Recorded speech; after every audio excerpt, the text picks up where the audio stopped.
Mumtaz TV bersama menegakkan sunnah. Alhamdulillah alladzi bi ni'matihi tatimmu shalihat. Segala puji bagi Allah Jalla Jalaluh yang karena nikmatnya kebaikan-kebaikan menjadi sempurna. Wassalatu wassalamu ala khairil bariyah Sayyidina wa maulana Muhammadin wa ala alihi wa ashabihi ajma'in. Ya Allah, semoga salat dan salam senantiasa Engkau curahkan untuk hamba kekasih-Mu, untuk baginda Nabi kita Muhammad alaihi salatu wassalam, untuk keluarga beliau, untuk istri-istri beliau, untuk putra-putri beliau, dan untuk seluruh sahabat Nabi. Semoga Allah meridhai kita bersama mereka. Amma ba'd. Ahibati fillah, kemarin habis salat Isya, ana dapat informasi bahwa paman ana meninggal dunia. Rahimahullahu rahmatan wasi'ah. Beliau umurnya di bawah abah ana. Abah ana udah 70 dan kemarin sempat sakit dan dikhawatirkan beliau meninggal dunia. Tapi ternyata yang meninggal dunia adiknya yang lebih kecil. Nggak ada yang tahu, jemaah. Dan modal orang hidup itu adalah waktu. Sebagaimana kita tahu modal usaha adalah uang, tapi modal orang hidup adalah waktu. Tak terasa sebagian kita umurnya sudah 60 tahun. Ada yang sudah 50 tahun. Dia punya hari-hari yang telah lalu yang nggak tahu apakah hari-hari itu sudah dipenuhi dengan ibadah. Atau ternyata hari-hari itu hanya catatan dosa dan nista yang dia lakukan. Hari ini tanggal 21 Jumadil Ula 1444 Hijriah. Ya, sudah 1444 tahun yang lalu hijrahnya Rasul sallallahu alaihi wasallam yang merubah wajah dunia ini. Tapi sebagian kita nggak tahu. Yang dia tahu hari ini adalah tanggal 15 Desember 2022. Ada apa dengan hari ini? Sebagian orang mempersiapkan diri untuk merayakan akhir tahun. Perpindahan tahun. Padahal sejatinya bergantinya hari itu mendekatkan kita kepada ajal kita. Seorang kalau ingin berpesta, dia ingin bersyukur. Bersyukurlah atas sebuah kesuksesan. Bukan dengan berkurangnya umur manusia. Ahibati fillah, di dalam Al-Quranul Karim, Allah seringkali bersumpah dengan waktu. Kita sebagai manusia nggak boleh bersumpah kecuali dengan nama Allah. Kita katakan wallahi, warrahman, warabbil ka'bah. Nggak boleh kita bersumpah dengan makhluk. Tapi Allah sang pencipta, maka bebas bagi dia untuk bersumpah dengan apa saja. Fa'alun lima yurid. Dia berbuat apa yang dia kehendaki. Dan tatkala Allah bersumpah dengan sesuatu, biasanya menunjukkan kepada pentingnya sesuatu tersebut. Coba kita lihat, Allah bersumpah wal fajri, demi fajar. Di mana kita setiap hari memulai hari dengan fajar. Wadduha, Allah bersumpah demi waktu duha. Karena selesai fajar kita masuk ke waktu duha. Kemudian Allah bersumpah wal asri, demi waktu asar. Atau demi masa. Kemudian Allah bersumpah wal laili idza yaghsha, demi malam. Itulah waktu yang selalu kita lewatin dalam kehidupan ini. Bagaimana kita memanfaatkan waktu ini? Ya, manusia punya tujuan, punya keinginan, dan semuanya biasanya akan berusaha menggapai cita-cita dan keinginan.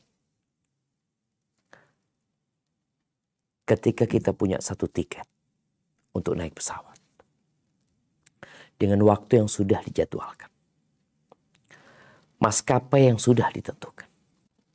Di mana tidak akan ada lagi penerbangan setelah itu. Itu adalah penerbangan terakhir.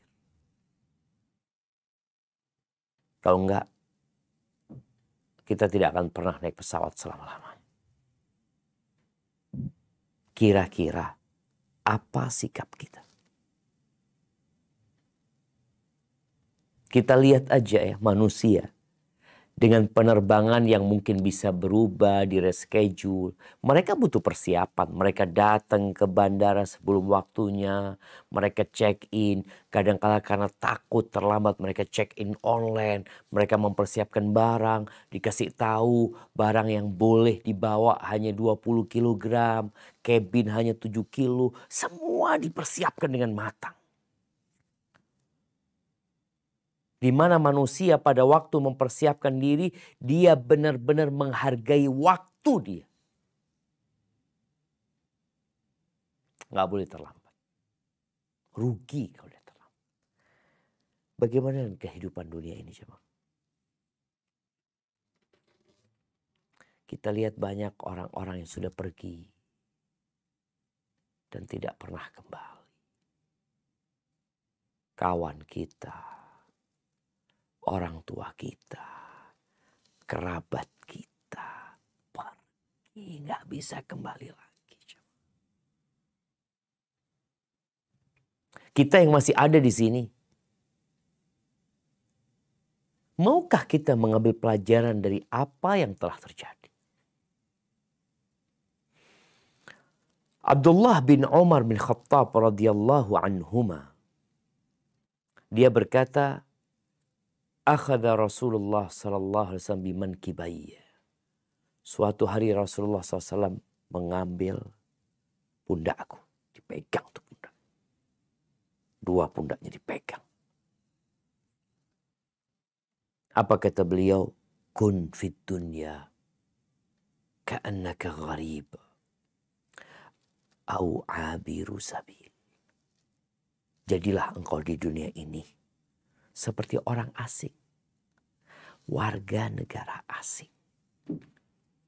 Yang terkadang kita lihat warga negara asing itu nggak boleh punya aset di sini, nggak boleh punya ini, nggak boleh punya ini. Iya, warga negara asing.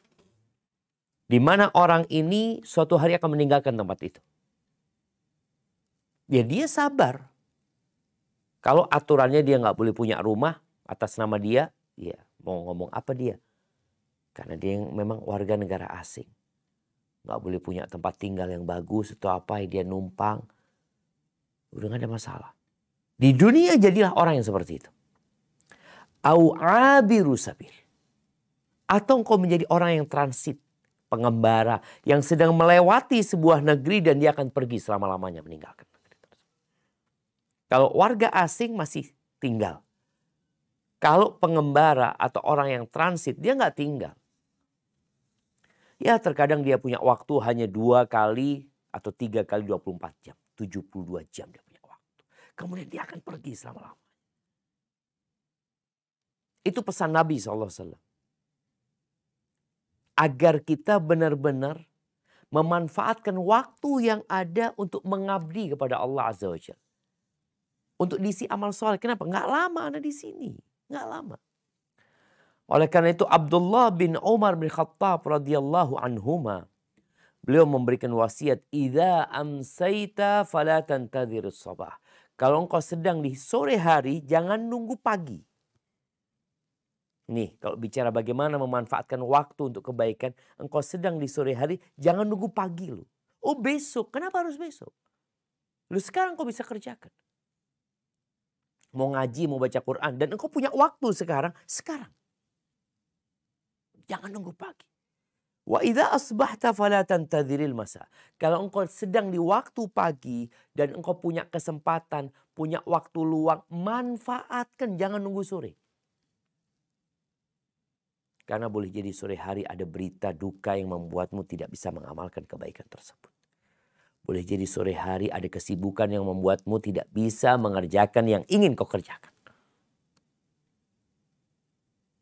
Manfaatkan waktu. Wa khudh min sihhatika limaratik. Ambil ambillah dari masa sehatmu untuk persiapan ketika engkau sakit. Kita nggak tahu jemaah. Kita lihat dokter ya, yang begitu pintar, yang punya ilmu tentang bagaimana menjaga kesehatan. Kadang-kadang dia sakit juga. Bahkan dengan penyakit yang dia ngobatin orang lain. Maka manfaatkan. Ketika sehat, bagaimana waktu sehatmu ini persiapan kalau engkau sakit nanti. Engkau kalau sakit nggak bisa umroh, engkau kalau sakit nggak bisa puasa sunnah, engkau kalau sakit nggak bisa ke masjid, engkau kalau sakit nggak bisa datang kajian, engkau kalau sakit nggak bisa silaturahim, engkau kalau sakit sulit berbakti sama orang tua, engkau kalau sakit nggak bisa, banyak hal yang menghalangimu ketika engkau sakit. Maka manfaatkan waktumu ketika engkau sehat untuk beribadah kepada Allah Azza wa Jalla. Wa min hayatika limautika. Rahul Bukhari. Dan ambil dari masa hidupmu, waktu hidupmu untuk kalau engkau mati. Kenapa? Idza mata ibnu Adam inqata amaluhu. Kalau udah mati putus amalannya. Illa min salat. Kecuali 3. Yang pertama apa? Ilmin yuntafa' bih. Ilmu yang diambil manfaat. Au sedekatin jariyah. Sedekah yang pahalanya terus mengalir. Yang ketiga, awaladin salihin yad'u lahu. Anak soleh yang mendoakan orang tua. Nah, ketika engkau hidup, bagaimana engkau punya 3 amalan ini? Ajarkan ilmumu dengan ikhlas. Berikan manfaat kepada umat manusia dengan ikhlas. Tabung hartamu untuk menjadi wakaf, sedekah yang mengalir. Dan buat anak yang banyak.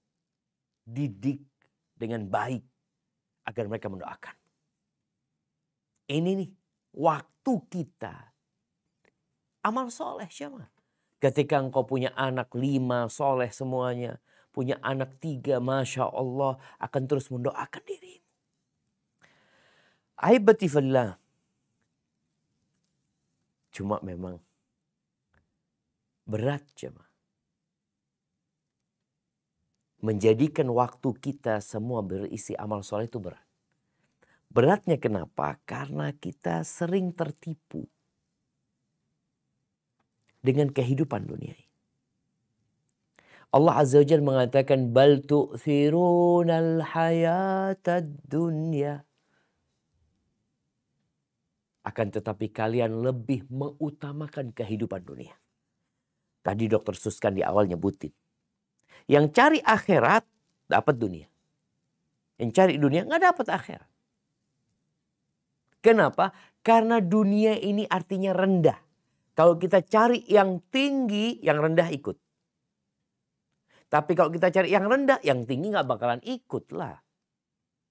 Coba kita berpikir. Yang cari dunia, dunia itu artinya yang rendah. Nggak akan dapat akhirat. Tapi kalau engkau cari yang tinggi, otomatis yang rendah ini dapat. Allah mengatakan kalian lebih mementingkan kehidupan dunia. Wal akhiratu khairu wa abqa. Akhirat itu lebih baik dan lebih kekal. Jamaah rahimakumullah. Maka agar waktu kita berisi amal soleh, kita harus tahu. Tahu apa? Tahu mana yang hanya main-main. Mana yang hanya senda gurau. Mana yang hanya guyonan. Dengan yang mana yang serius. Kita kan kadang kala jamaah. Kalau dikatakan ini serius loh. Akhirnya kita sungguh-sungguh. Kalau dikatakan ini cuma senda gurau, cuma permainan. Ya udahlah, cuma main-main aja. Jadi gak perlu serius. Jangan sampai di saat kita seharusnya serius, kita malah main-main. Atau sebaliknya, di saat main-main kita serius. Ini yang kita lihat banyak manusia. Serius dengan permainan.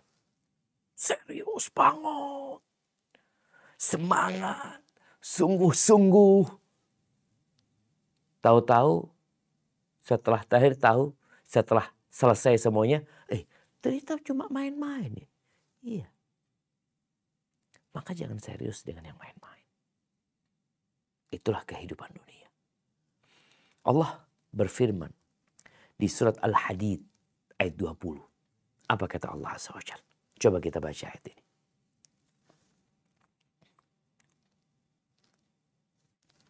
الرجيم اعلموا أنما الحياة الدنيا لعب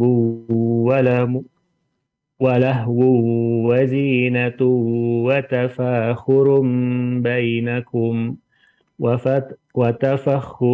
وتفاخر بينكم وتكاثر في الأموال والأولاد كمثل غيث أعجب الكفار نباته ثم يهيج فتراه مصفرا ثم يكون حطاما وفي الآخرة عذاب شديد ومغفرة من الله ورضوان وما الحياة الدنيا إلا متاع الغرور.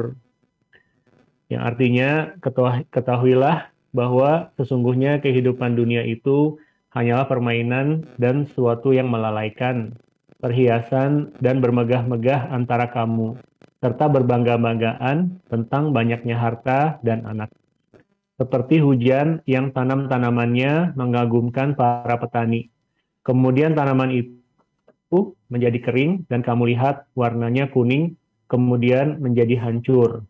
Dan di akhirat nanti ada azab yang keras dan ampunan dari Allah serta keridhoannya. Dan kehidupan dunia ini tidak lain hanyalah kesenangan yang menipu. Al-Hadid 20. Nah, Allah berikan informasi yang cukup jelas. I'lamu. Ini maklum dari Allah. Tentang hakikat kehidupan dunia. Laib, bermain-main, senda gurau, orang berhias ya. Kita lihatlah orang kalau berhias itu berapa lama sih? Kalau bicara perempuan umpamanya dia bersolek, dia berangkat ke salon, ya dia jadi cantik. Berapa lama?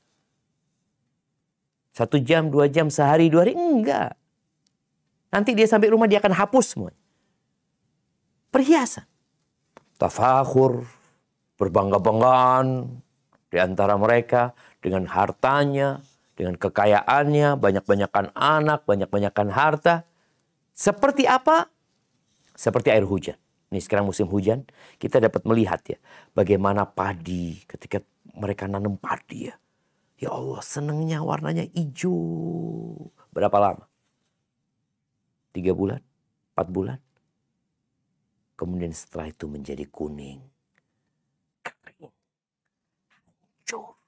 Dibakar. Selesai. Ya. Itulah kehidupan dunia.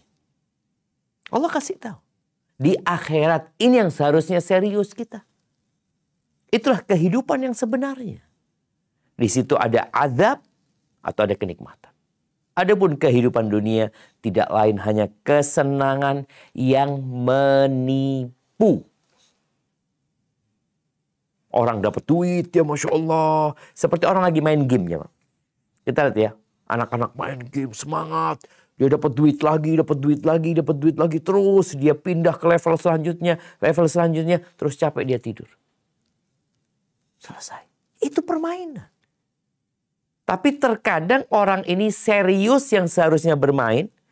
Tapi bermain di waktu yang seharusnya dia serius. Kita lihat tuh. Orang yang sudah berhasil mengumpulkan harta. Dengan jumlah yang fantastis. Meraih karir yang tertinggi. Atau menjadi orang nomor pertama. Setelah itu mau kemana? Mau kemana?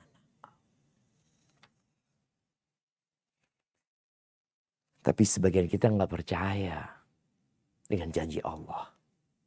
Yang seharusnya kita serius. Ya. Allah berfirman di surat Fatir ayat 5. Apa kata Allah Azza wa Jalla? Nah. A'udzu billahi minasy syaithanir rajim. Ya ayyuhan nasu inna wa'dallahi haqqun fala taghurrannakumul hayatud dunya wala yaghurrannakum billahil gharur.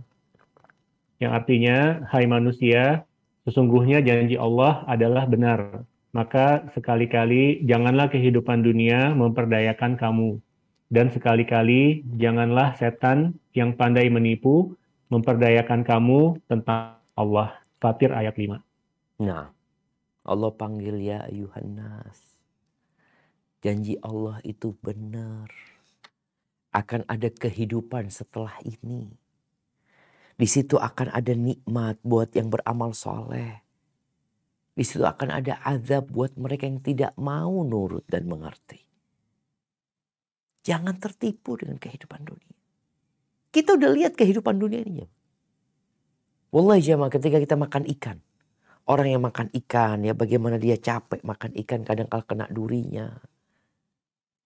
Orang mau makan kepiting, dia harus capek membuka cangkangnya. Hadhil hayatud dunia. Maka jangan berpikir untuk hidup selama-lamanya di sini. Engkau punya waktu yang terbatas, yang nggak bisa terulang. Seperti tiket pesawat tadi, nggak bisa engkau beli lagi. Ketika udah habis, selesai. Hangus sudah. Waktu kita juga seperti itu. Kita lihat ada fulan, ya Allah fulan ini umur 30 tahun Ustaz. Masih sehat, masih gagah, mati Ustaz. Mungkin dia punya cita-cita. Mau bertobat ketika umur 40 tahun. Mungkin dia punya cita-cita untuk berangkat haji. Tapi ternyata dia belum melaksanakan itu, ajal udah tiba. Jamaah rahimakumullah.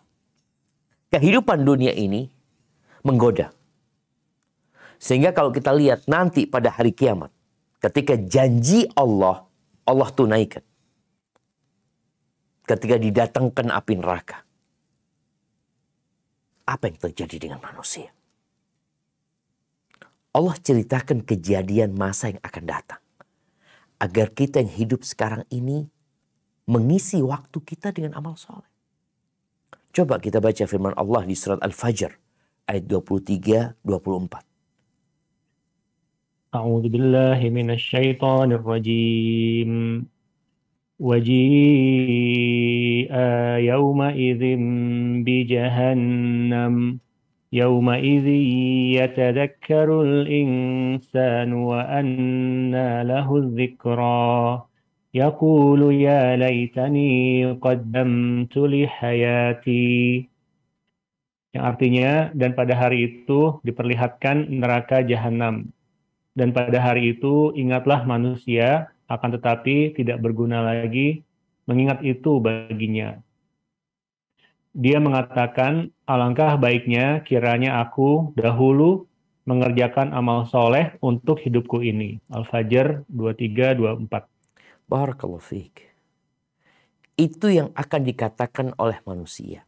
Baik oleh orang yang tekun beribadah atau orang yang suka bermaksiat. Dua-duanya akan menyesal.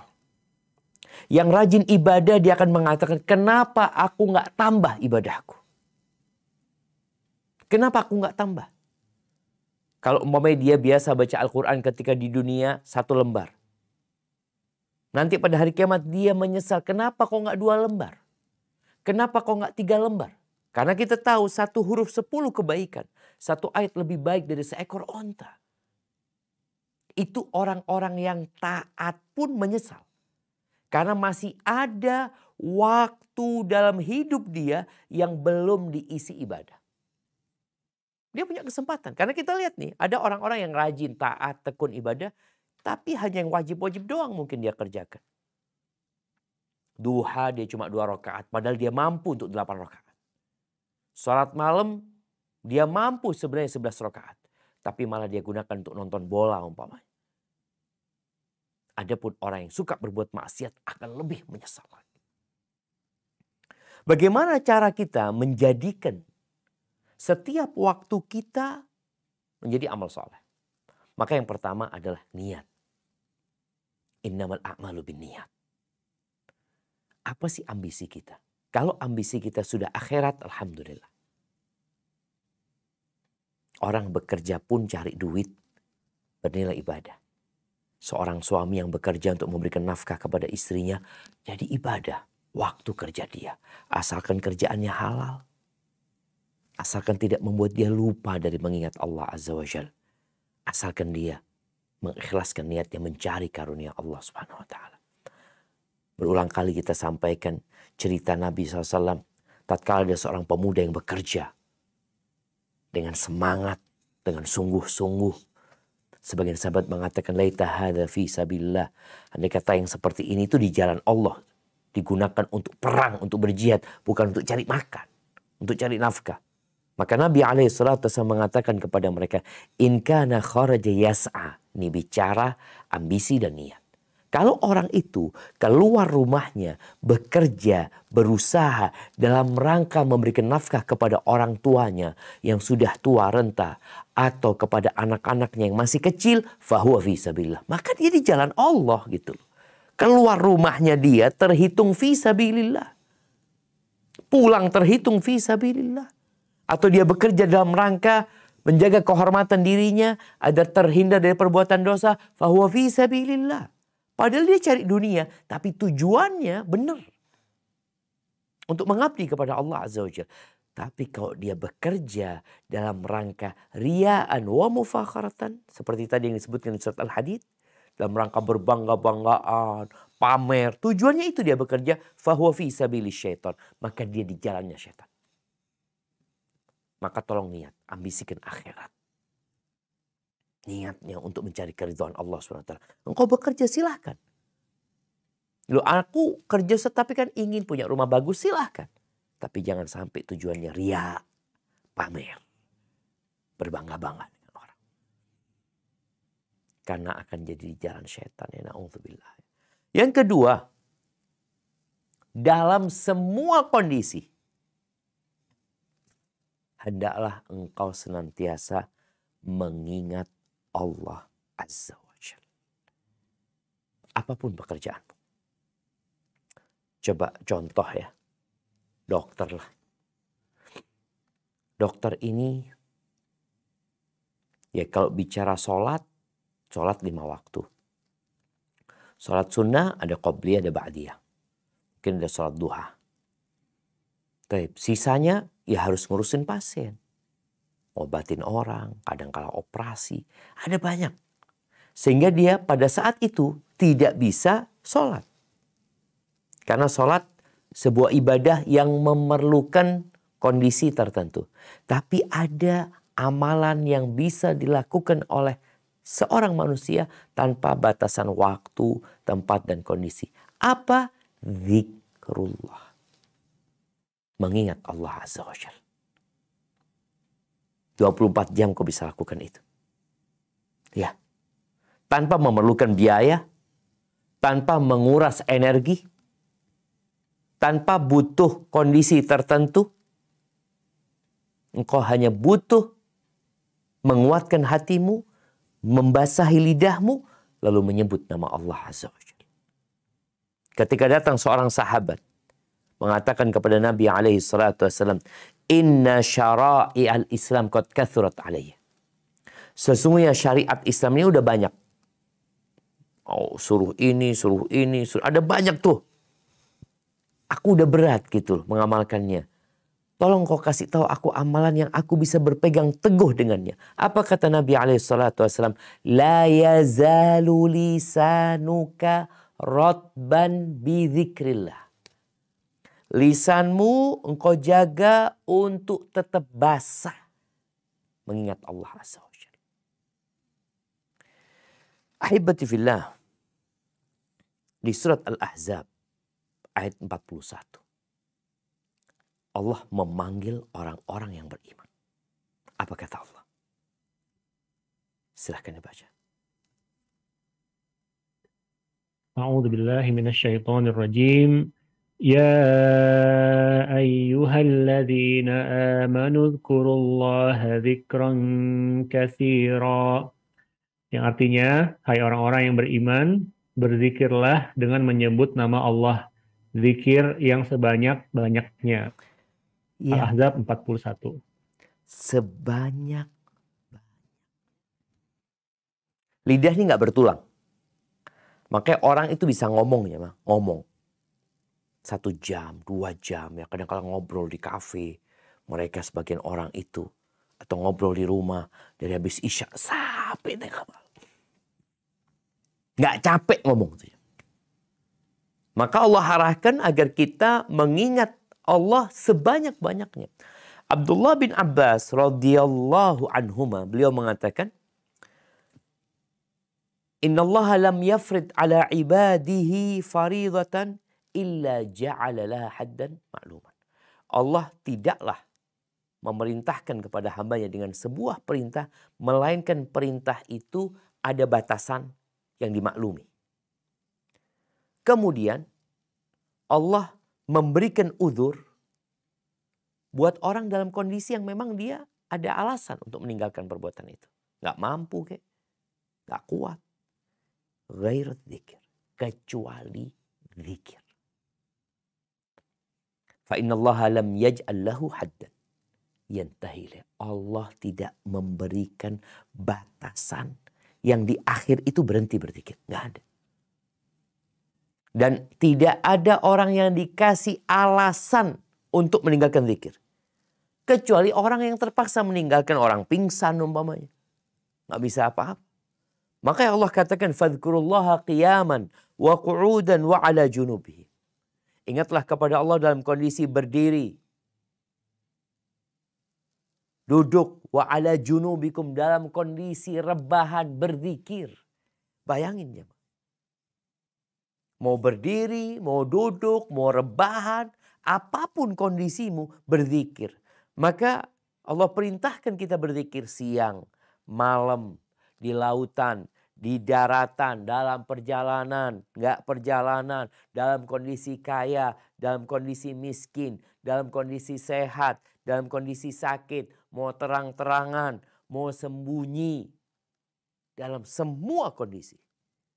Allah perintahkan untuk berzikir. Andai kata jemaah, andai kata ada orang yang dikasih dispensasi untuk berhenti berzikir, pasti Allah berikan dispensasi kepada Nabi Zakaria. Jadi Nabi Zakaria ini ketika dikasih kabar gembira mau punya anak yang namanya Yahya, Nabi Zakaria itu minta tanda. Tandanya apa? Aku ini mau dapat anak gitu. Maka dikatakan Allah tukalliman nas thalathata ayyamin illa ramza. Engkau tidak akan dapat berbicara sama manusia selama 3 hari. Kecuali dengan isyarat. Jadi nggak bisa ngomong. Kecuali dengan isyarat. Lalu apa kata Allah? Wadhkur rabbaka katsir. Banyaklah kau berzikir mengingat Allah. Banyak. Padahal nggak bisa ngomong. Ya. Tapi diperintahkan untuk mengingat Allah yang banyak. Subhanallah. Dan dalam kondisi perang pun. Allah perintahkan dalam kondisi perang yang berkecamuk ya. Idza laqitum fi'atan fathbutu wadhkurullaha katsir. Kalau kalian berjumpa dengan musuh, tetaplah kalian, tegarlah kalian, dan ingatlah Allah katsiran, yang banyak. Ini yang bisa kita lakukan dalam semua kondisi. Kalau bicara bagaimana waktu kita menjadi amal soleh, engkau naik MRT ya, engkau mau naik pesawat, engkau mau naik kereta, engkau naik bus, naik mobil, naik apa. Naik motor di jalan Jakarta yang macet, engkau bisa mengingat Allah. Nggak ada alasan untuk tidak berzikir.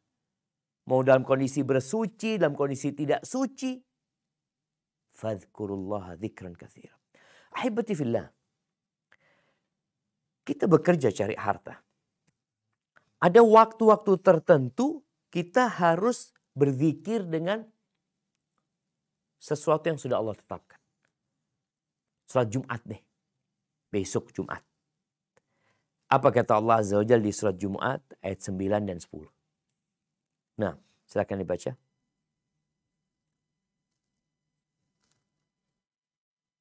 A'udzu billahi minasy syaithanir rajim. يا أيها الذين آمنوا إذا نودي للصلاة من يوم الجمعة فاسعوا إلى ذكر الله فاسعوا إلى ذكر الله وذروا البيع Dzalikum khairul lakum in kuntum ta'lamun. فإذا قضيت الصلاة فانتشروا في الأرض وابتغوا من فضل الله واذكروا الله كثيرا لعلكم تفلحون. Yang artinya, hai orang-orang yang beriman, apabila diseru untuk menunaikan sholat pada hari Jumat, maka bersegeralah kamu kepada mengingat Allah dan tinggalkanlah jual beli. Yang demikian itu lebih baik bagimu jika kamu mengetahui. Apabila telah ditunaikan sholat, maka bertebaranlah kamu di muka bumi, dan carilah karunia Allah, dan ingatlah Allah banyak-banyak supaya kamu beruntung. Al-Jumu'ah 9-10. Subhanallah, kita lihat jemaah. Allah memanggil ya ayyuhalladzina amanu, wahai orang-orang beriman. Kalau dikumandangkan panggilan untuk sholat Jumat, bersegeralah. Kemana? Ila zikrillah. Menuju kepada zikrullah, mengingat Allah. Oke, sekarang orang bekerja sibuk, Jumat dengar adzan langsung berangkat ke masjid. Itu lebih baik. Tinggalkan jual beli, tinggalkan perniagaan. Nggak lama jemaah. Nggak tiap hari kita disuruh kayak gitu. Jumat tuh ada ceramah, dengerin, itu lebih baik. Kalau kalian tahu. Baik, selesai Jumat. Apa yang harus kita lakukan? Tetap di masjid sampai asar, sampai maghrib? Lah, kata Allah, fa idza qudiyatis shalah fantashiru fil ard. Silakan bertebaran di muka bumi ini. Ngapain? Wabtaghu min fadlillah. Carilah karunia dari Allah. Setiap orang hendaklah tertanam di benak dia bahwa ketika dia mengais rizki, dia sedang mencari karunia dari Allah. Yang punya bumi ini Allah. Yang ngatur rizki itu Allah. Kita bekerja dimanapun tetap yang kasih rizki Allah. Jadi keluar dari masjid. Wabtaghu min fadlillah. Carilah karunia dari Allah. Sehingga yang ada di benak kita Allah. Engkau dapat rizki sebanyak apapun itu dari Allah. Terus, wadhkurullaha katsiran. Ingatlah kepada Allah yang banyak. Ini yang bisa dilakukan. Kalau bicara memenuhi waktu kita dengan amal soleh, keluar dari masjid, mengingat Allah Azza wa Jalla. Di tempat kerja kita, naik kendaraan ingat Allah. Masuk rumah ingat Allah. Masuk kamar mandi ingat Allah. Makan ingat Allah. Selesai makan ingat Allah. Dalam semua kondisi mengingat Allah. Yang baik.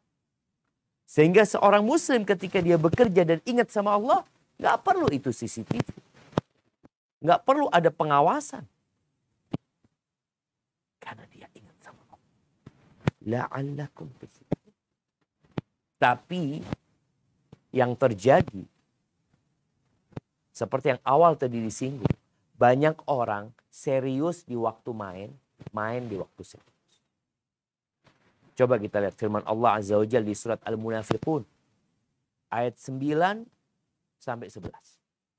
Naam, tafadhal dibaca. A'udzu billahi minasyaitonir rajim. يا أيها الذين آمنوا لا تلهكم أموالكم ولا أولادكم عن ذكر الله ومن يفعل ذلك فأولئك هم الخاسرون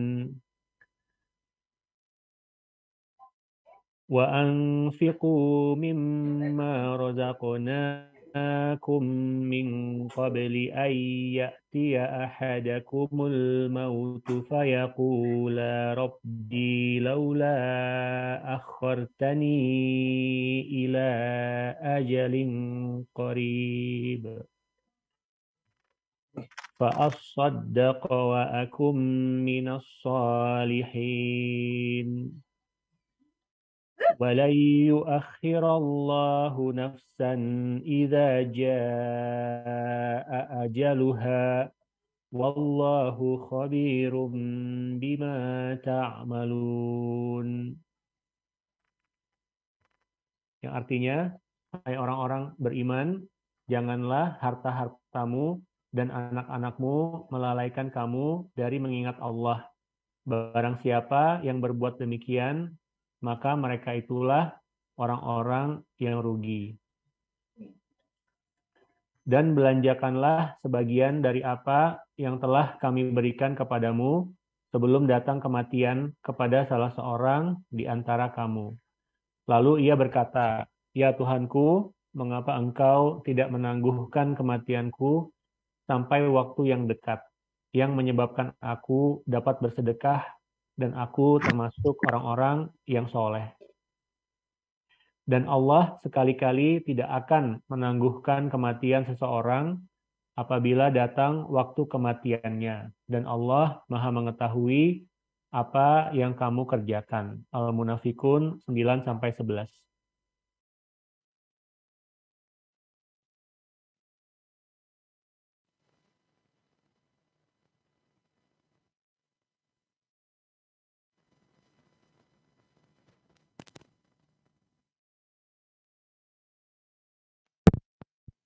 Kita lupa dari Allah, maka dia adalah orang yang merugi.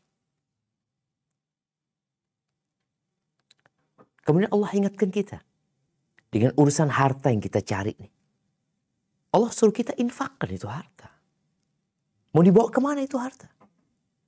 Jangan sampai engkau mati masih sisa banyak dan engkau nggak dapat manfaat. Wa anfiqu mimma razaqnakum. Sebelum datang kematian kepada salah seorang di antara kalian, terus apa yang dia inginkan? Dia kepingin waktunya ditambah. Karena ternyata waktu dia nggak dipenuhin dengan ibadah. Dia ingin ditambah waktunya. Terus kepingin apa dia? Kepingin sedekah. Karena sayang dengan harta yang dia kumpulkan. Dengan keringat yang dia kucurkan. Dengan kelelahan selama ini. Bertahun-tahun dia bekerja. Dari sejak lulus kuliah. Sampai umur 30, 40, 50, 60 tahun dia kumpulkan tuh harta. Kemudian dia mau tinggalkan semuanya. Dia nggak ingin. Tapi yang jadi masalah waktu dia sudah habis. Habis waktu dia. Dia minta ditambah. Nggak bisa. Kita nih yang masih punya waktu. Manfaatkan waktu kita. Isi dengan ketaatan. Sebagian salafus soleh itu kalau dikatakan kepada dia engkau mati nanti malam. Dia nggak bisa nambah amalannya. Karena semua amalnya udah disetting, diisi dengan amal soleh. Waktu dia udah amal soleh. Dia nggak bisa nambah amalan. Sedangkan kita mungkin kalau dikatakan besok engkau meninggal dunia, maka akan banyak hal yang kita tinggalkan. Kita mungkin tidak akan pegang handphone, kita tidak akan jalan-jalan, kita tidak akan ini itu. Kenapa? Karena kita tahu banyak waktu kita yang hanya permainan belaka.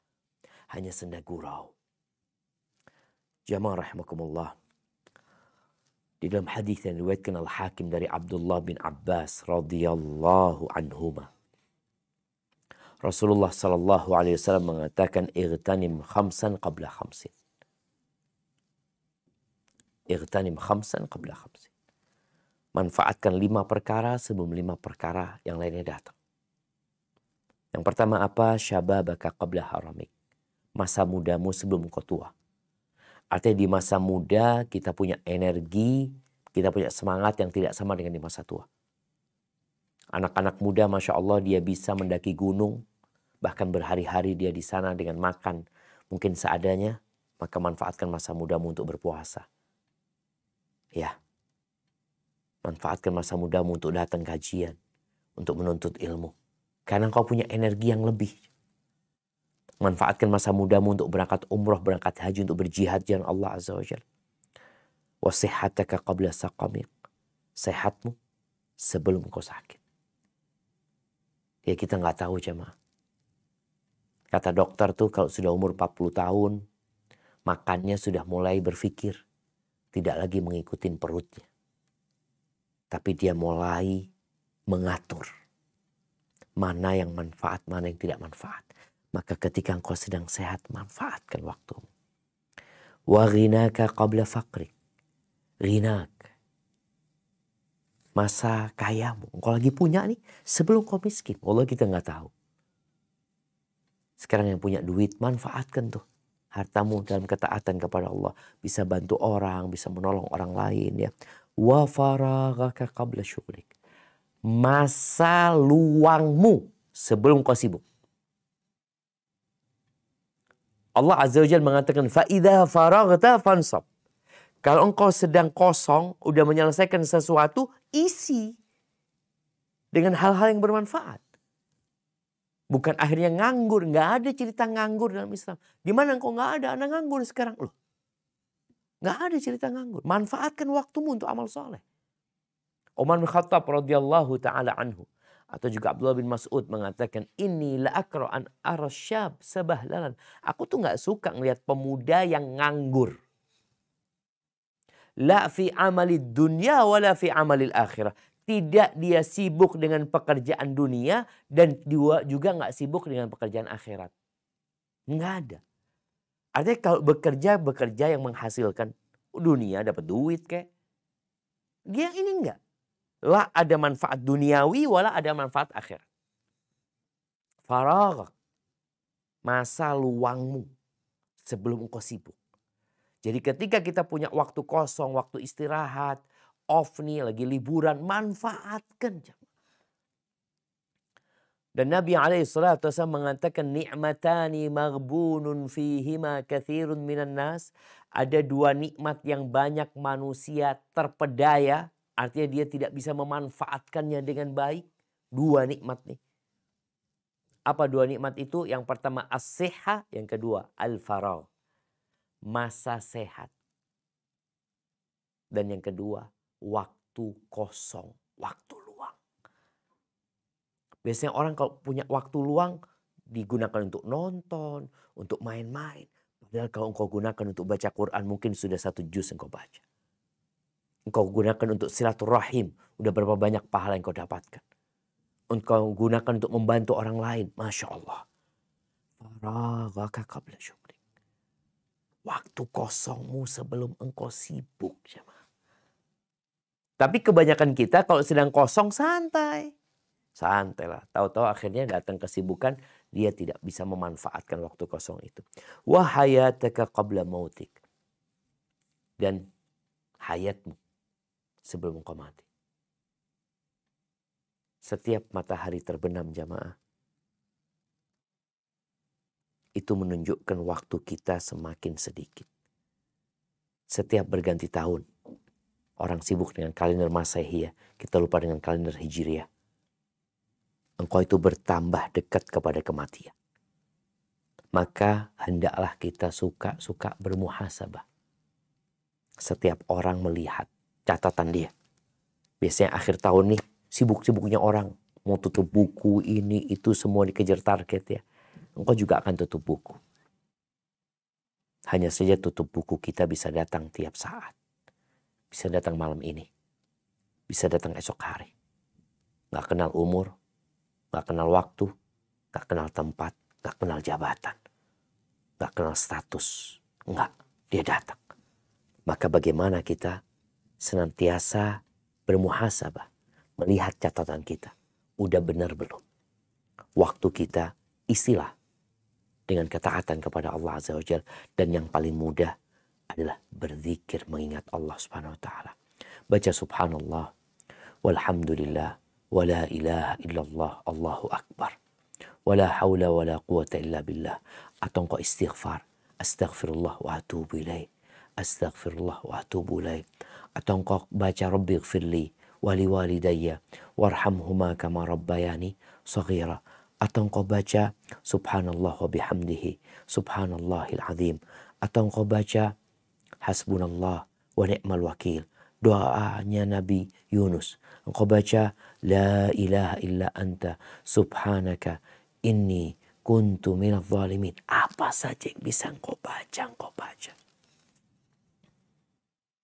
Pulang kerja, macet Jakarta, manfaatkan. Waktu macet itu waktu luang. Engkau nggak ngapa-ngapain. Apa? Ya udah berzikir. Paling tidak kita mengingat Allah di waktu-waktu yang memang sudah ditetapkan. Ya umpamanya zikir petang, zikir pagi ya, naik kendaraan, masuk rumah umpamanya. Dengan cara seperti itu, kita akan dijaga. Zikir ini akan menjaga kita dari tipuan setan. Dan kita juga akan mendapatkan ketenangan dan kedamaian. Ala bizikrillah tatmainnul qulub. Orang-orang yang lupa sama Allah, Allah akan membuat orang itu lupa sama diri dia sendiri. Allah mengatakan, wala takunu kalladzina nasullah fa'ansahum anfusahum. Janganlah kalian menjadi orang-orang yang melupakan Allah, nggak mengingat Allah orang ini. Hukumannya apa buat orang itu? Allah bikin orang itu lupa dengan diri dia sendiri. Makanya terkadang kita lihat ada orang bekerja bukan buat dirinya, jemaah. Dia sudah lupa dengan manfaat dirinya. Entah dia bekerja buat siapa. Terus dia numpuk harta siang malam, capek lelah, lupa dengan diri dia sendiri. Jangan sampai. Ini hukuman yang paling menakutkan, di mana orang lupa sama dirinya. Kenapa dia hidup? Untuk apa dia hidup? Terkadang dia lebih buruk daripada binatang. Barakallahu fiik. Itu mungkin yang dapat kita kaji pada kesempatan kali ini. Kurang lebihnya mohon maaf. Ana kembalikan ke Dr. Rian. Jazakumullah khair.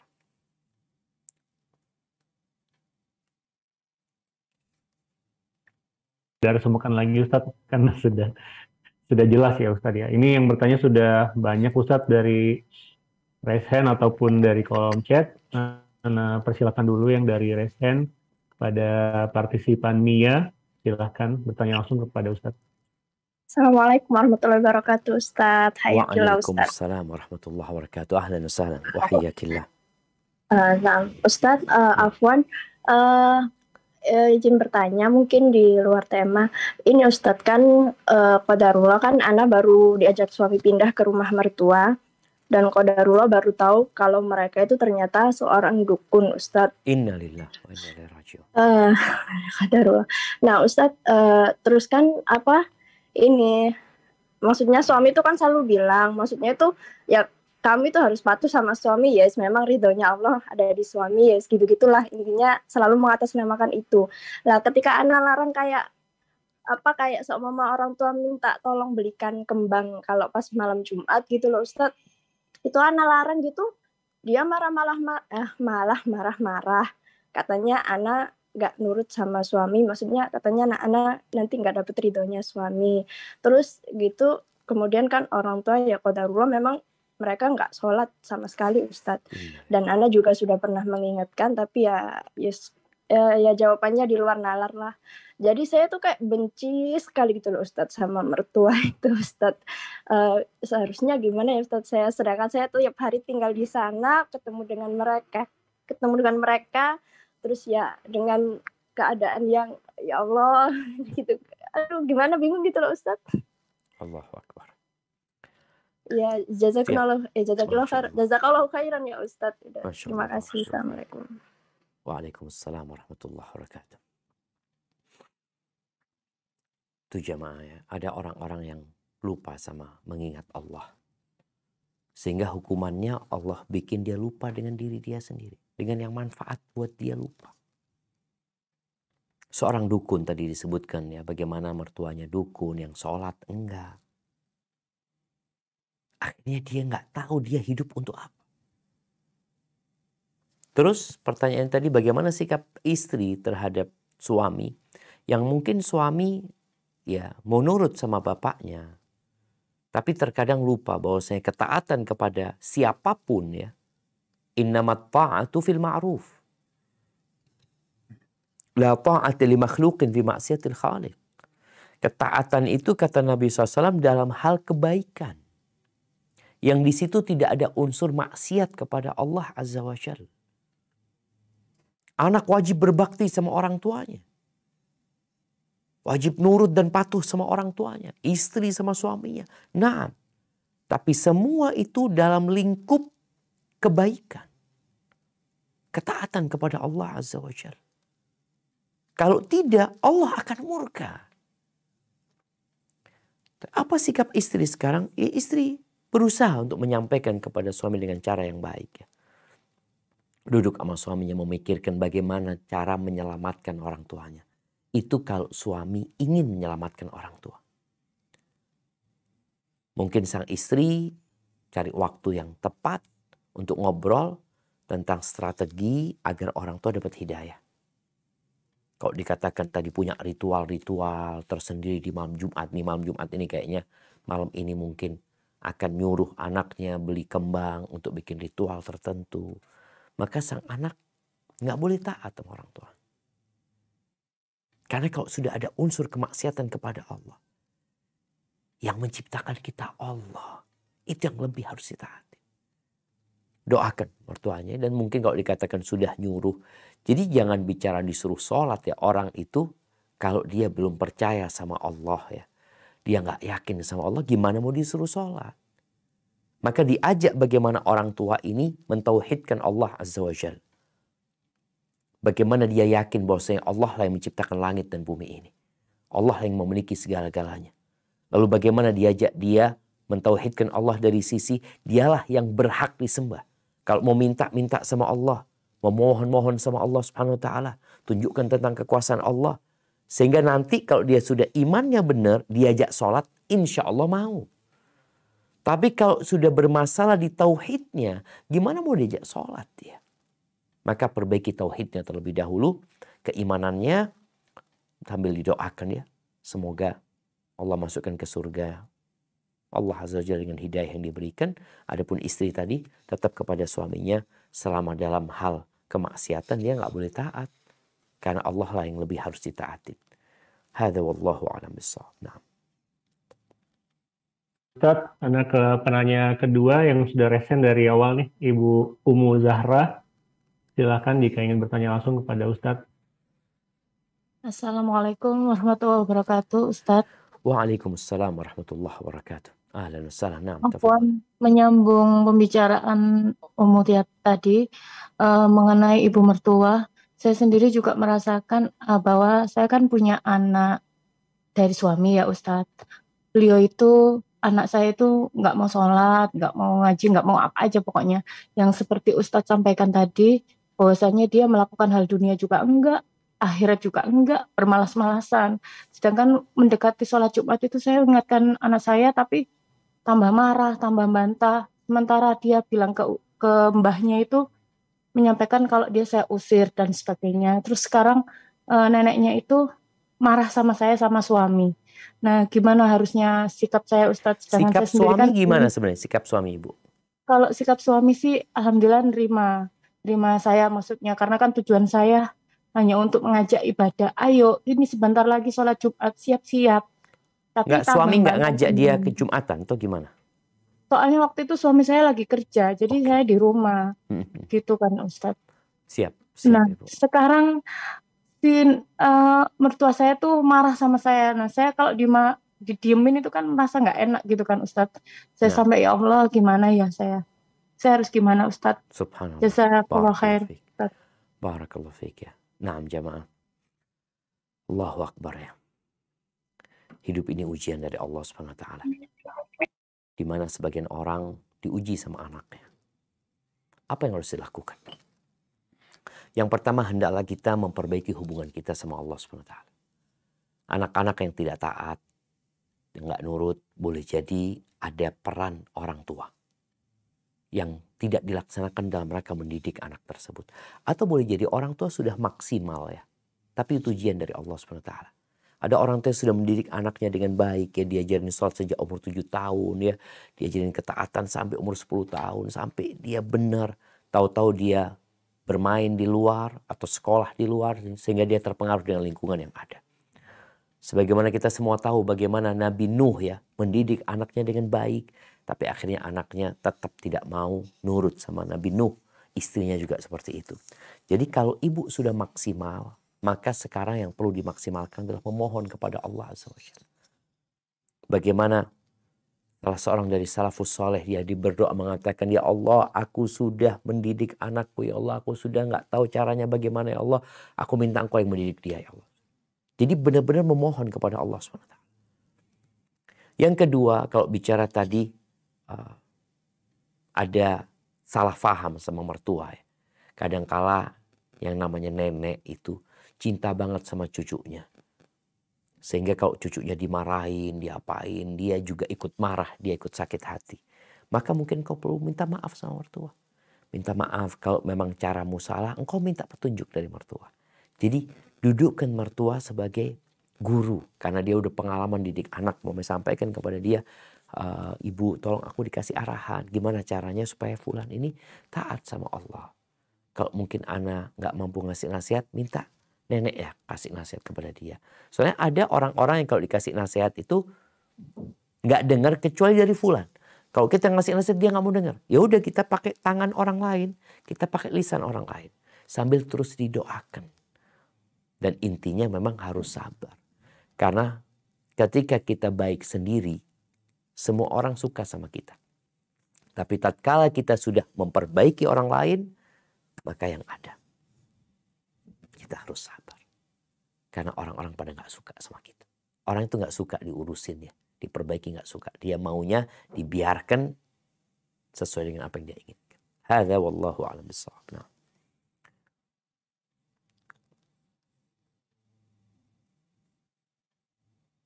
Sebelum kita ke chat, Bu Putri Widya, Anda persilahkan. Iya, baik dok. Assalamualaikum warahmatullahi wabarakatuh, Ustadz. Waalaikumsalam warahmatullahi wabarakatuh. Ahlan wa sahlan. Naam, tafadhali. Begini Ustadz, saya kan sebagai wanita pekerja ya Ustadz ya. Saya juga belum lama, sebenarnya baru hampir 2 tahun pindah ke, dulu kan saya masih di metro, itu hitungannya kabupaten. Nah sekarang saya sudah pindah ke kota, ke daerah Bandar Lampung kota. Siap. Nah, qadarullah saya itu punya teman satu rekan kerja, satu ruangan itu non-muslim Ustadz. Siap. Nah, selama ini hampir 2 tahun itu sering sekali telepon-teleponan, tapi saya pribadi tahu itu teleponannya tidak dengan suaminya sendiri. Walaupun dia tidak memberitahu, tapi dari istilahnya, walaupun saya sudah menggunakan headset selama ini ya Ustadz ya. Iya. Itu sudah masih terdengar, dengan tidak sengaja saya mendengarnya. Kemudian baru sekiranya dua minggu inilah kurang lebih saya menegur dia. Cuman saya menegurnya memang lewat WhatsApp supaya istilahnya teman rekan kerja kantor yang lain tidak tahu dan tidak mau menimbulkan istilahnya keributan, takutnya tidak terima atau bagaimana Ustaz. Nah, cuman dari jawaban dia itu intinya saya itu dikira mengurusi urusan pribadinya dia sendiri. Nah, intinya tidak terima ya dengan nasihat saya. Karena saya selama ini bingung kalau dia sedang teleponan dengan istilahnya lawan jenis yang bukan suaminya sendiri itu, saya itu bingung harus meninggalkan ruangan. Kalau saya meninggalkan ruangan itu butuh waktu yang lama. Kalau saya kembali, sekiranya 10 menit, kadang ke toilet, terus melipir dulu ke ruangan lain, itu masih telepon-teleponan dan kayak tidak ada rasa pedulinya sama sekali gitu dengan saya gitu. Nah, sudah saya tegur, tapi intinya teman itu tidak mau terima gitu. Nah, bagaimana ya Ustaz, istilahnya saya harus bagaimana gitu, karena serba bingung sih Ustaz, karena yang saya nasihatin pun bukan istilahnya akidahnya tidak sama gitu Ustaz.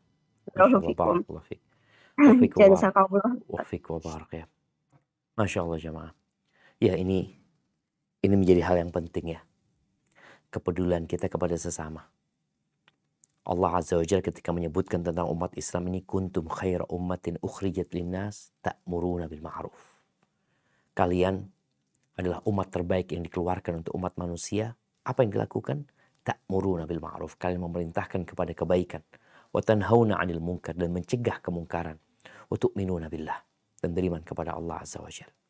Dan biasanya orang itu memang nggak suka tadi. Ana udah sebutkan kalau kita sudah memperbaiki orang ya, orang itu nggak suka karena dianggap kita mencampuri urusan mereka. Nah, cuma kalau bicara dia non Muslim, yang pertama dalam agama dia pun Ana rasa hal itu nggak boleh gitu, sama. Tapi bagaimana cara kita mengajak dia kepada Allah Subhanahu Wa Taala? Ini kesempatan. Jadi kesempatan kita jamaah yang mungkin bekerja di situ ada orang-orang yang masih melakukan kesyirikan, masih melakukan kekufuran ya. Jadi kalau dibandingkan dosa dia selingkuh umpamanya, dosa dia berzina dengan dosa dia syirik, maka nggak ada apa-apanya perzinahan itu. Karena dosa yang terbesar yang tidak akan diampuni itu syirik. Maka sebelum bicara tentang tadi masalah dia mungkin selingkuh, bagaimana engkau mengajak dia kepada Allah SWT. Dengan cara apa? Mungkin kau bisa bagi buku sama dia. Kasihkan ini ada buku nih tentang Islam. Mungkin kau mau baca ya. Seperti itu.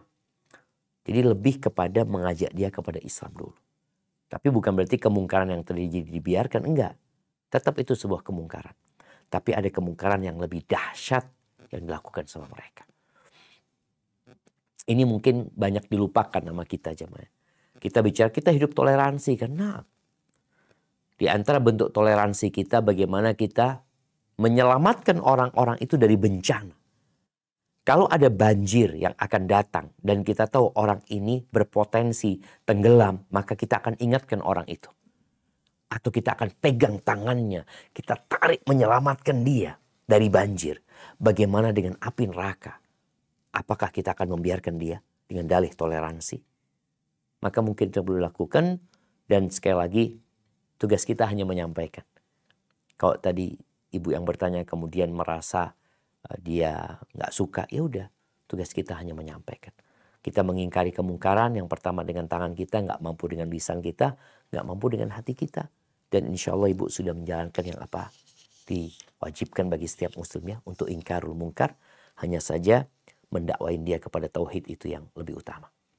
Hadza wallahu a'lam bissawab. Terima kasih, jazakallah khairan.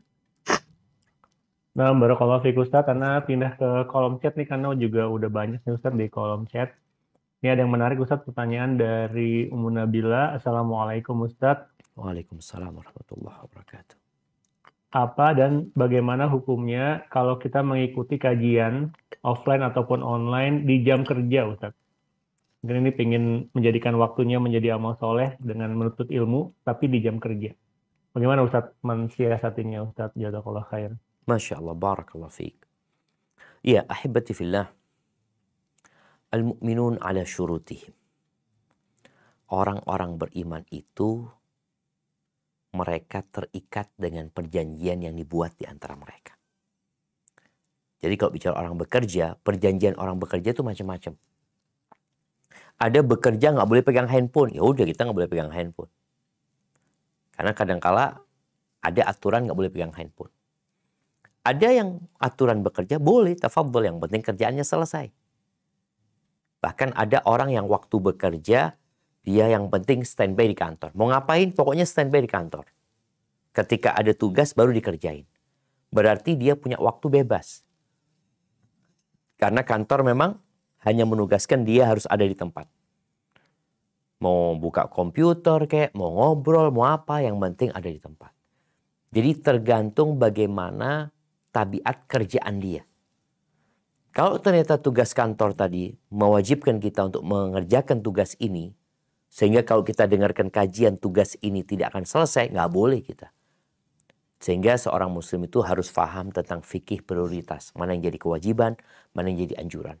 Oleh pihak kantor mengatakan, kalau engkau sudah selesai tugasmu, silahkan. Nggak apa-apa. Mau ke kantin kayak, mau ngopi, tafadhol. Asalkan tugasnya udah selesai. Maka untuk yang seperti ini dikembalikan kepada kesepakatan dan kesepakatan atau persyaratan yang terjadi antara kita dengan tempat kerja kita. Jadi nggak bisa kita meratakan hukum ini ya. Oh, kok nggak boleh lo dengarkan kajian? Oh, kenapa nggak boleh di kantorku? Nggak apa-apa. Oh, nggak ada masalah berarti. Di kantor fulan mungkin nggak boleh. Jadi tergantung tabiat pekerjaannya dan bagaimana kesepakatan yang terjadi. Umpamanya Ada orang yang nggak bisa sholat duha dia di waktu kerjanya. Ya udah mau gimana lagi. Mungkin dia sebelum masuk kerja dia sholat duha. Tapi ada yang nggak apa-apa jadi. Jadi memang pihak kantor mengatakan udah nggak ada masalah. Kau istirahat mau sholat duha. Yang penting kerjaannya selesai. Jadi ada yang modelnya itu dikejar target. Udah selesai, udah. Tapi nggak boleh pulang. Tetap ada di tempat itu. Umpamanya seperti itu. Ini kembali kepada kesepakatan yang terjadi antara pekerja dengan tempat dia bekerja. Hadza wallahu a'lam bissawab. Nah, barakallahu fiik Ustadz. Ini jelas sekali penjelasannya Ustadz. Anda undang kembali penanya langsung Ibu Humaira Italia. Silakan Ibu Humaira.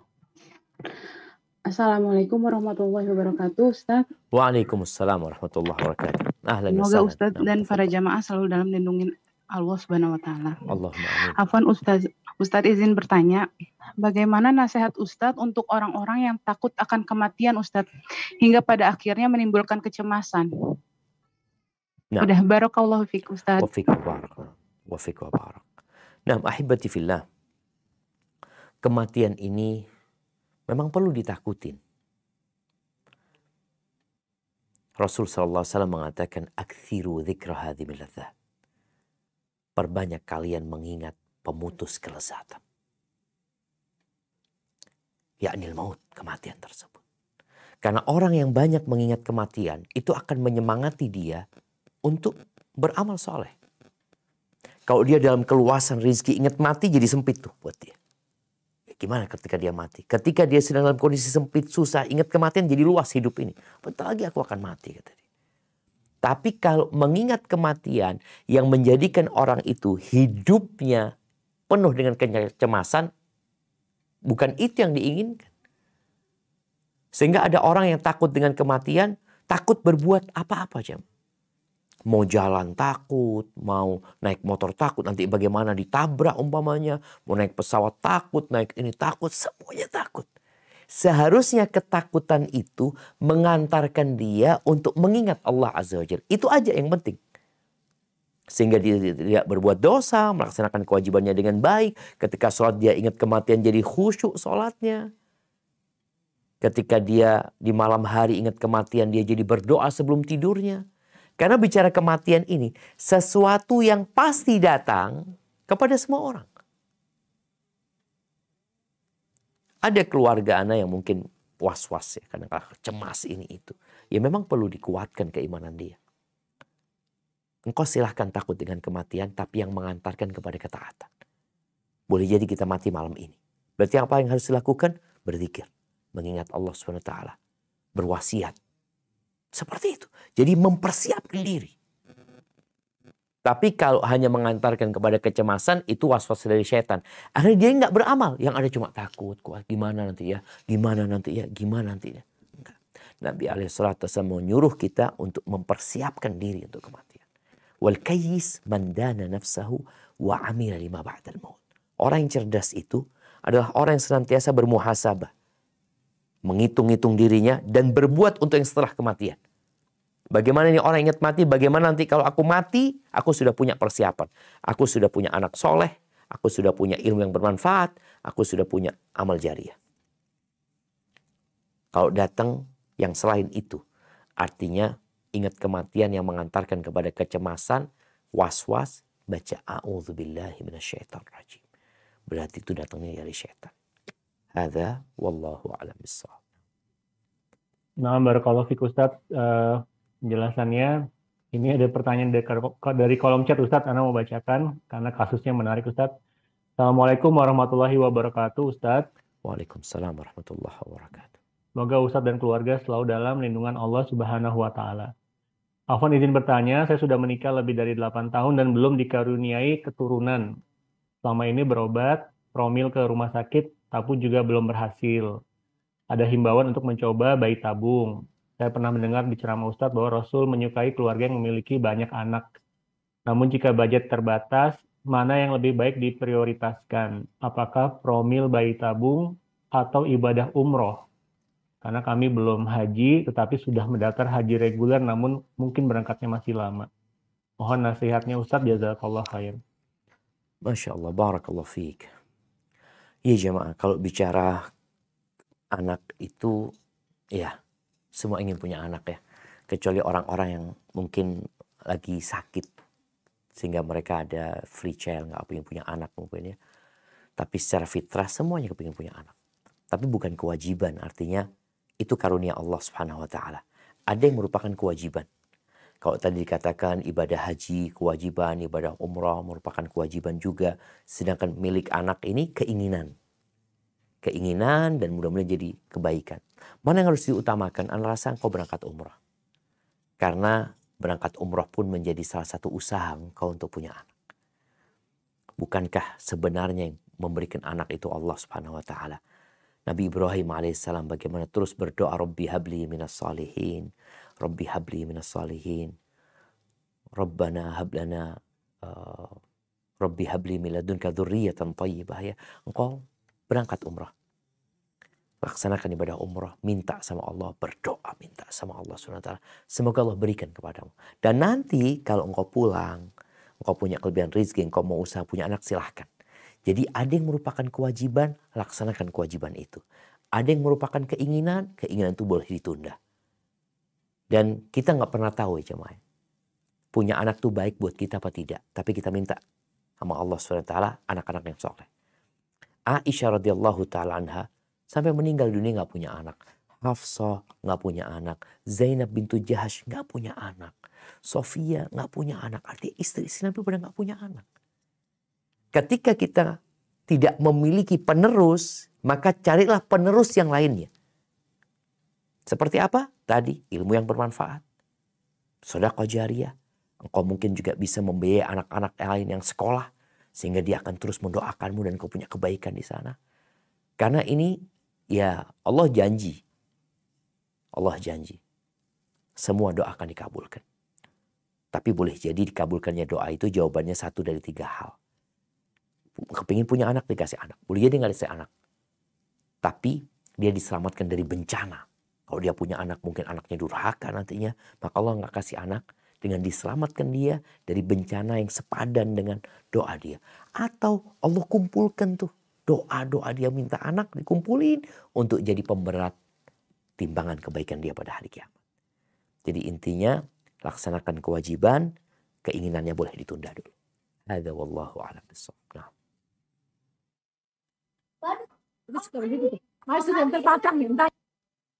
Nah, barakallahu fiik Ustadz, penjelasannya masih lanjut ya Ustadz ya? Kayaknya 2 pertanyaan lagi mungkin dok. Berapa lagi Ustadz? 2 pertanyaan lagi. 2 lagi. Nah Ustadz, ini dari chat tadi Ustadz, Anda baca. Ustadz, Afwan izin bertanya Pak Ustadz, katanya, jadi ada pendapat ya Ustadz ya, katanya ibadah zikir, sholat, puasa, haji, umroh, itu pahala hanya untuk diri sendiri. Itu amalan yang kurang maksimal.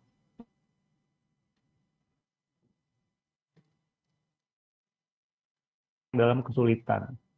Mohon penjelasannya Pak Ustadz atas pendapat seperti ini. Syukran Ustadz. Masya Allah, barakallahu fikum. Naam, ahibati fillah. Kita itu disuruh beramal hablum minallah wa hablum minan nas. Jadi seorang yang beriman itu berusaha untuk mengambil semua kebaikan. Jadi jangan sampai kita peduli sama manusia tapi lupa dengan hablum minallah. Karena boleh jadi ketika kita jarang berzikir, jarang mengingat Allah, tapi anak suka membantu orang lain, boleh jadi engkau membantu orang lain bukan karena Allah Subhanahu wa Ta'ala. Kenapa? Karena ada unsur untuk dirimu sendiri nantinya. Tapi kalau engkau orang yang hablum minallahnya bagus, suka berzikir, mengingat kepada Allah, dan engkau laksanakan, membantu orang lain itu juga perintah Allah, menolong orang lain juga perintah Allah. Jadi seorang muslim itu menjalankan semua perintah Allah SWT. Mana yang mampu dia lakukan. Ketika Nabi SAW ditanya amalan apa yang paling dicintai Allah, atau siapa orang yang paling dicintai Allah, yang paling bermanfaat buat orang lain. Dan Nabi SAW bagaimana beliau menjadi orang yang sangat sempurna. Karena beliau menyeimbangkan mana amalan yang bainahu wa bainallah dan mana amalan yang harus dikerjakan terhadap manusia. Jangan sampai engkau sibuk ngurusin manusia, salatmu terbengkalai. Jangan sampai engkau beribadah bagus, umroh, haji, tapi engkau tidak peduli sama manusia. Tapi yang jelas dalam semua amalan itu, dalam ibadah haji, umroh, atau menolong orang lain, jihad fi sabilillah pun, yang paling baik di antara semuanya itu yang paling banyak zikirnya, mengingat Allah SWT. Engkau pun ketika menolong orang lain, perbanyak zikrullah. Membantu orang lain, dokter nih, ketika suka membantu orang lain, perbanyak zikrullah. Karena itu yang akan menyelamatkan kita dan menjaga hati kita, insya Allah. Hadza wallahu a'lam bissawab. Barakallahu fiik Ustadz, Ana rasa sudah jelas penjelasan Ustadz. Ini pertanyaan terakhir ya Ustadz. Ini Ana pilih dari kolom chat. Ana rasa banyak juga pertanyaan ini. Assalamualaikum warahmatullahi wabarakatuh Ustadz. Waalaikumsalam warahmatullahi wabarakatuh. Izin bertanya, semoga Ustadz dalam keadaan sehat selalu. Pertanyaan, jika ada saudara kandung yang sedang bermusuhan karena suatu hal, bagaimana cara menyambung tali silaturahim lagi Ustadz? Jazakallah khairan. Masya Allah, barakallah fiik. Ya jamaah, yang pertama kita perlu cari tahu apa penyebab terjadinya pemutusan silaturahim. Ingat ya, Nabi SAW mengatakan la yadkhulul jannah qati'. Enggak masuk surga orang yang memutuskan rahimnya. Artinya dia akan masuk neraka dulu. Walaupun dia punya banyak amal soleh, tapi diancam masuk neraka. Terkadang sebagian kita tuh Masya Allah baik sama orang lain, ya, suka membantu orang lain, bahkan ibadahnya baik. Tapi ternyata dia memutuskan rahimnya. Apalagi kalau bicara sudah saudara kandungnya. Allah, ini satu hal yang berat. Kalau kita menjadi penyebabnya, maka kita harus memperbaiki diri kita, mohon maaf sama dia. Kalau mungkin dia sebagai penyebabnya, maka kita perlu memaafkan dia. Kita perlu datang kepada dia. Di antara kebohongan yang diperbolehkan adalah dusta dalam rangka memperbaiki dua orang yang bertikai. Contohnya kita datang kepada atau kita kirim orang ya untuk memperbaiki. Umumnya ana ada kurang baik sama saudara ana. Kalau ana langsung ke sana mungkin nggak diterima. Ana mungkin kirim orang. Coba kirimkan salam ana kepada fulan ya. Ana tuh rindu sama fulan. Cuma ana takut kalau ke sana ya mungkin nggak diterima. Jadi perlu ada usaha. Selain doa, kirim orang tadi, kita berusaha kasih hadiah sama dia. Berbuat baik sama orang-orang yang dicintai dia. Karena biasanya kalau sudah benci jamaah, ada usaha untuk membuat semua anggota keluarga benci sama fulan. Ini kalau kakak beradik, mamanya bertikai ya, anaknya akan dibuat seperti itu, istrinya juga seperti itu. Jangan sampai jamaah. Karena ini termasuk perbuatan yang disukai oleh setan. Maka apa yang harus engkau lakukan? Bagaimana engkau berusaha untuk berbuat baik sama dia. Atau kirim orang untuk memperbaiki hubungan itu. Berdoa mohon sama Allah SWT. Dan gak perlu diungkit. Katakan, oh ini sebabnya engkau minta maaf. Engkau minta maaf. Kalau masalahnya harta, kadang-kala warisan ini salah satu yang menyebabkan terputusnya silaturahim ya. Sampai ana baca, ada seorang syekh ngangkat sebuah foto ya dia. Ada seorang perempuan ikut nguburkan jenazah, bingung. Kenapa ada perempuan? Ternyata dia adiknya yang meninggal dunia. Kan seharusnya nguburkan laki-laki, perempuan gak ikut. Perempuan itu ikut ziarah, tapi tidak ikut menguburkan jenazah. Tapi dia ikut. Ternyata perempuan ini kepingin lihat kakaknya yang dikuburkan. Kemudian setelah dikuburkan dia doa, ya Allah, sebagaimana kakakku ini menghalangiku dari warisanku selama 30 tahun, haramkan dia dari kasih sayangmu. Ya Allah. Sampai seperti itu. Ya. Maka hati-hati yang urusan warisan ini, tolong jangan sampai harta yang dikumpulkan orang tua ternyata menjadi penyebab terputusnya silaturahim. Barakallahu fiik, itu yang dapat Anda sampaikan. Kurang lebihnya mohon maaf. Yang benar dari Allah, yang salah dari diri Anda pribadi. Perbanyak zikir ya, dimanapun berada, kapanpun berada. Itu adalah amalan yang bisa kita penuhi waktu kita dan tidak memberatkan kita. Jazakumullah khair. Anda kembalikan ke Dr. Rian. Wa barakallahu fiikum.